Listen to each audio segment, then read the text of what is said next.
તો બોલતો મોરબીની અંદર ઐતિહાસિક મહાદેવને હમણાં આવેદનપત્ર 2 દિવસ પહેલા ખેડૂતોએ આપ્યું એટલે આ કઈ રીતે ખેડૂતોની સરકાર છે મને એ પહેલા તો ખબર નથી પડતી।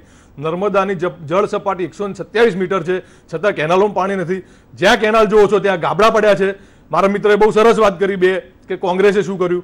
1961માં 5મી એપ્રિલે જવાહરલાલ નહેરુએ ભરૂચની બાજુમાં ગોરા ગામે નર્મદાનો શિલાન્યાસ કર્યો હતો। ત્યારબાદ ચીમનભાઈની સરકારમાં 84 મીટરનો બંધ નર્મદાનો બંધાઈ ગયો હતો। અમદાવાદ સુધીનું નેટવર્ક પતી ગયું હતું। બીજી વાત ભાજપના નેતાઓ જસભાઈની સરકાર કેશુબાપા સિંચાઈની સરકારમાં થયું હતું। બાબાભાઈ જસભાઈની મને બતાવો તો હું તમારા મતો બોલતો જનતા મોરચાની સરકારમાં નતો બોલતો। સારું ઇતિહાસમાંની પાછા પ્રવક્તા ભાજપના દેવાનજી કોઈ પણ જુઓ એમ કહે છે એટલે કોંગ્રેસના નેતાઓ ભરતભાઈ ખોટી માહિતી આપી રહ્યા છે।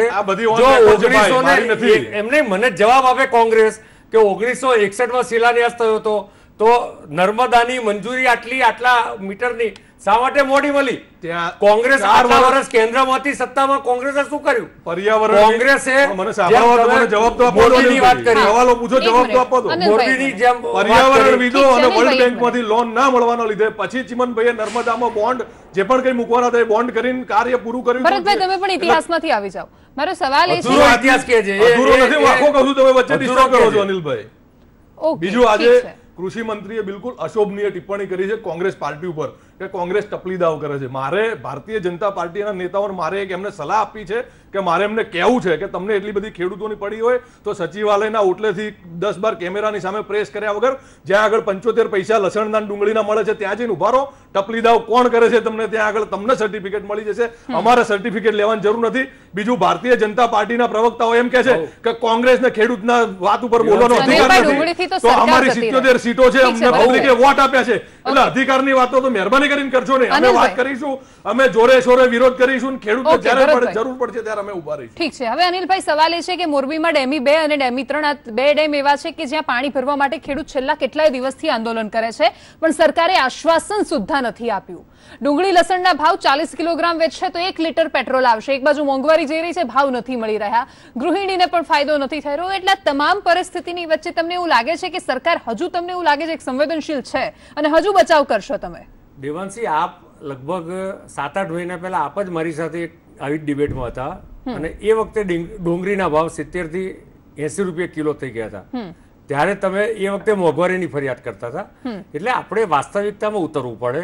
ડુંગળી બટાકા વચેટિયાની વાત થઈ ને આમાં પણ જો એ વખતે પણ મોંઘવારીની વાત ખેડૂતોને મળતા નહોતા એમાં ખેડૂતોને તો ક્યારેય નથી મળતો ને મોંઘવારી છે। ડુંગળી બટાકા એ જે બધી પ્રોડક્ટ્સ છે એ સિઝનલ એના ભાવ હોય છે તો અત્યારે સસ્તા કરો બજારમાં સસ્તા કેમ નથી? આ ડુંગળી બટાકા 4 મહિના પહેલા ખૂબ મોંઘા હતા વરસાદ પડ્યા પછી પરમેનન્ટલી એના ભાવ ઘટતા હોય છે સસ્તા નથી પણ અત્યારે બજારમાં સાયકલિકલ હોય છે। દેવાંશી જો આમાં કોંગ્રેસ સવાલ શું છે અનિલભાઈ કે ખેડૂતો તો લૂંટાય છે એમને ભાવ નથી મળતો। આપણે સંવેદનાત્મક જ્યારે વાત કરતા હોઈએ ત્યારે વાસ્તવિક રીતે અને એની તથ્યાત્મક રીતે પણ જે છેલ્લા વર્ષોનો જે ઇતિહાસ છે ખેડૂતોના પાક આ બધી જ વસ્તુનો વિચાર કરવો પડે। નથી ફરક પડતો કે ઇતિહાસમાં શું થયું છે। તમને દાળનો એક દાખલો આપું નહીં એક દાળનો દાખલો આપું કે આજ યુપીએના મિસગવર્નન્સના કારણે દાળનું જે આખા દેશની જરૂરિયાત છે એ 18 લાખ ટન હતી અને દાળનું એ જ જમાનામાં પ્રોડક્શન 11 થી 12 લાખ ટન થતું હતું। એટલા માટે દાળના ભાવ જે તે સમયે જ્યારે શાસન ચાલુ થયું નરેન્દ્રભાઈનું ત્યારે 150-60 રૂપિયા કિલો સુધી ભાવ પહોંચ્યો। સરકારે જે રીતે સરકારમાં કંઈ પણ થાય દરેક વખતે વિપક્ષ જ જવાબદાર હોય છે બહુ સિમ્પલ વસ્તુ તો પછી અત્યારે ભારતીય જનતા પાર્ટી ના જવાબદાર કરે જ્યારે આપ ચર્ચા કરીએ છીએ ઓકે એટલે કોંગ્રેસની વાતમાં ભાજપ જવાબદાર હતી ભાજપની વાતમાં કોંગ્રેસ જવાબદાર। દેવાંશી જ્યારે તથ્યાત્મક વાત કરીએ ત્યારે કમ્પેરિઝન જ્યારે તમે કોઈ પોલિટિકલ પાર્ટી પર દોષારોપણ કરતા હોય અમે દોષારોપણ નથી કરતા અમે જવાબ માંગીએ કમ્પેરિઝન થાય। હું એટલા માટે કહેતો હતો કે કોંગ્રેસનો અધિકાર નથી કે કોંગ્રેસે આટલા વર્ષો શાસન કર્યું જો 70,000 કરોડનું દેવું એમણે માફ કરવાની પરિસ્થિતિ કેમ ઉભી થઈ? કોંગ્રેસે જવાબ આપવો જોઈએ। અને 70,000 કરોડ માફ કર્યા પછી 2010-11માં એ પછી પણ 2014 સુધી સત્તામાં હતા તો એ ખેડૂતોની દશા શા માટે આવી હતી? એટલે કોંગ્રેસે સારવાની કોઈ જરૂર નથી। વાસ્તવિક રીતે ભારતીય જનતા પાર્ટી એક ખેડૂતોની સરકાર છે. હાલ વિરામનો સમય છે, અનેક સવાલો છે અનિલભાઈ, પણ વાત આખરે એ છે કે જ્યારે એ 48 કિલો વેચશે અને સામે જો એને માત્ર 1 લીટર પેટ્રોલ મળશે તો એ કેવી રીતે જીવશે? હાલ રોકાઈશું વિરામ માટે, આપ જોતા રહો સંદેશ ન્યૂઝ. સવાલો છે, પણ થોડા મહિના પહેલાનું એક દ્રશ્ય યાદ આવે છે. જયેશ રાદડિયા મંત્રી છે, પાક વીમા માટે SBIમાં જઈને એમણે બબાલ કરી હતી જોરદાર, અને પછી ખેડૂતોને તો પાક વીમો મળ્યો નથી. એટલે અનિલભાઈ, સવાલ એ છે કે લલિત વસોયા જઈને કહે છે કે મેં મારા ગામમાં અપાવી દીધો છે, જયેશ રાદડિયા ન અપાવી શક્યા. તમે સરકારમાં છો, સરકાર તમારી પાસે છે, સત્તા છે, તો કેમ ખેડૂતોને ફાયદો નથી થતો? જો લલિતભાઈ વસોયા માન્ય ધારાસભ્યજી શું કહે છે અને આપ જયેશભાઈની વાત કરો છો, મને લાગે છે કે ખેડૂતને જે પાક વીમો છે એ પાક વીમો જ્યારે બી એનો પાક નિષ્ફળ જાય છે, ગુજરાતમાં અત્યારે બીજા વર્ષે પાક વીમો મળી જાય છે, નંબર 1. નંબર 2, કોઈ ચોક્કસ કેસમાં કોઈ ચોક્કસ કારણો હોઈ શકે અને પાક જે પાક મળી જતો હોત તો જયેશ રાદડિયાને જવું કેમ પડ્યું? બેંકોએ આપવાનો છે. પાક વીમો જે પાકે છે એ બેંકોએ ચૂકવવાનો છે.